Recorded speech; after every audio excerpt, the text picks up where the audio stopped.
Meron nga bang namumuong bangayan sa pagitan ng Senado at ng House of Representatives?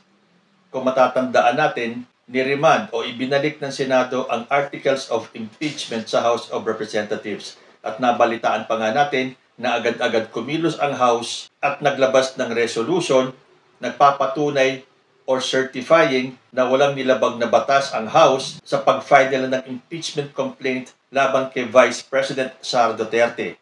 Yung pala mukhang hindi pa yata ito nakakarating sa Senado or hindi pa pinadadala ng House. Magandang araw po sa inyong lahat and welcome back to my channel. Bago po ako magsimula, ilang araw ko na nakakalimutan ito. Shout out lang po ako kay Sipag Lakbay TV. Sipag Lakbay TV, pasensya na delay ng konti ang pag-shoutout ko sa iyo, pero ito na. Kuliman daw at magaling, na-shoutout pa rin. Salamat sa pag-subaybay sa aking munting channel. Dahil sa ginawa ng House na hindi pa tumutugon sa kautusan ng impeachment court ng Senado, mukhang nagbabala ang kampo ni Chis Escudero sa House. Sabi po dito sa Inquirer.net, House faces Senate contempt if impeachment order ignored.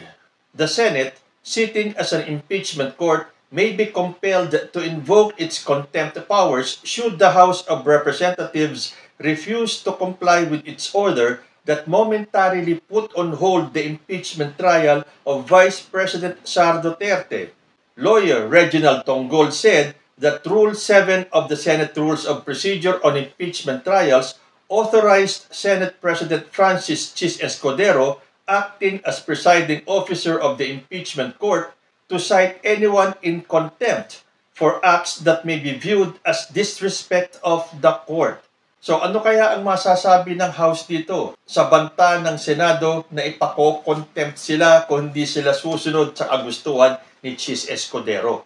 Kahapon pinakilala ng House si impeachment prosecutor spokesman Attorney Antonio Bucoy. Sabi po dito, the House of Representatives taps lawyer Antonio Bucoy to be the spokesperson of the prosecution panel in the impeachment trial of Vice President Sara Duterte. Panoorin nga po natin yung ilang bahagi ng press conference ni Attorney Bucoy at ang sagot niya o kung ano ang masasabi ng House sa hakbang ng Senado at ang kanyang paliwanag sa ilang kaganapan sa pagitan ng Senado at ng House of Representatives. Panoorin po natin ito. Magandang umaga po sa inyong lahat. I want to set the tone nito pong interview sapagkat tayo ho ay nahaharap sa isang usaping pananagutan. Pero ito po ay hindi pangkaraniwan na usaping pananagutan. Ito po ay moral na usaping pananagutan. Ito po ay kaakibat sa natatanging proseso na hinaharap ng sambayanan. Ito po ay ang impeachment ng ating pangalawang Pangulo. Bakit ito natatangi? Sa kauna-unahang pagkakataon, sinakdal ang pangalawang pinakamataas na pinuno ng bansa sa pagbabanta sa buhay ng Pangulo, ng unang ginang at ng Speaker of the House. Hindi lang po ito pagbabanta. Inamin niya na kumontrata siya ng taong magsasakatuparan ng bantang ito. In other words, may kinontrata na siya na asasino o mamamatay tao. Natatangi rin dahil sa kauna-unahang pagkakataon, nasakdal din siya sa pangalawang artikulo, which is pandarambong ng kaban ng bayan or plunder. Natatangi because nasasakdal siya sa pangatlong artikulo, malbersasyon ng pananalapi ng bayan. Natatangi dahil siya ay nasasakdal sa pagtataksil sa saligang batas. And finally, natatangi dahil sinakdal siya sa mga karumal-dumal na krimen. Ngayon,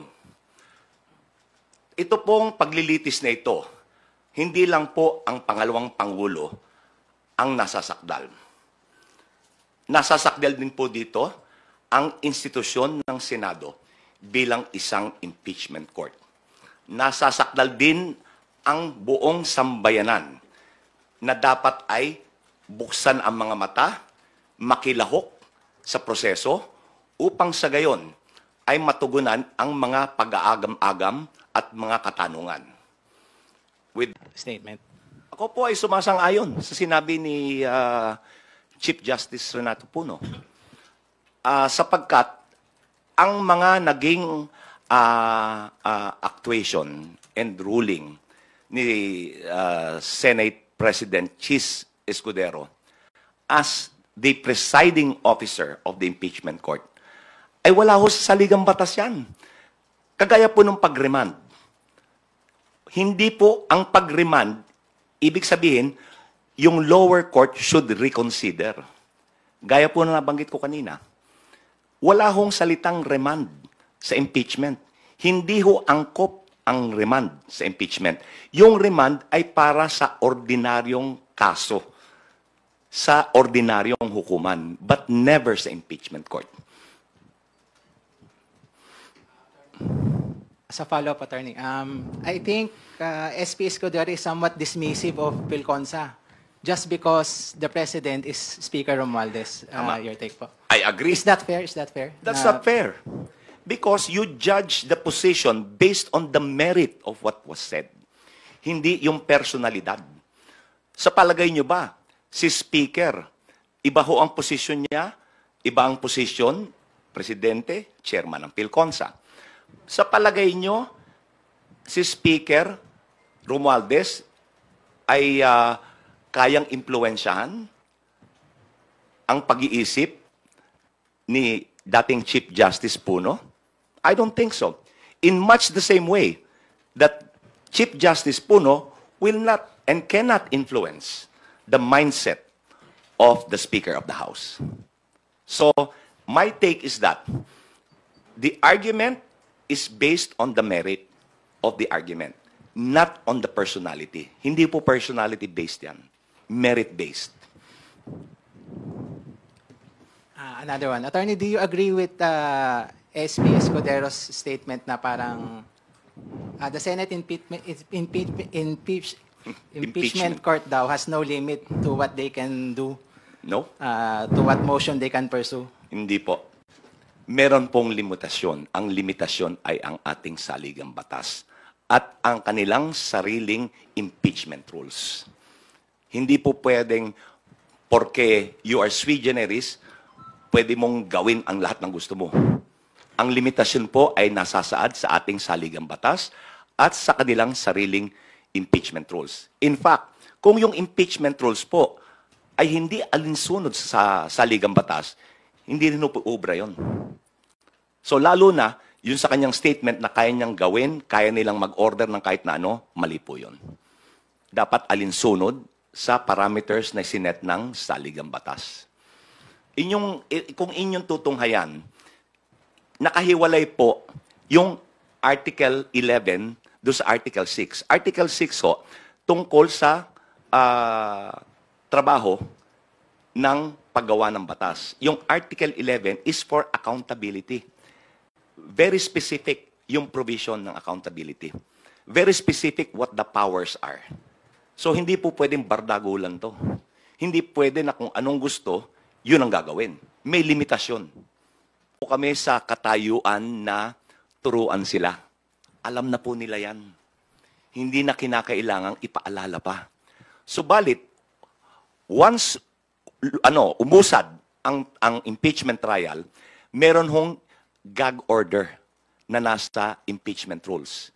Bawal magbigay ng mga opinyon, bawal magbigay ng mga pahayag ukol sa merito ng kaso, ang prosecution, ang depensa, pati na ang mga hukom. May gag order po na nakalagay doon sa impeachment rules ng Senado. Ito po ang aking habilin. Sino ba ang takot na ilabas ang katotohanan? Sino po ang takot? E di yung may itinatago. Yung may itinatagong katiwalian, may itinatagong kamalian. Sa usaping patungkol sa proseso, walang higit na mahalaga kundi ang suyurin at hanapin ang katotohanan.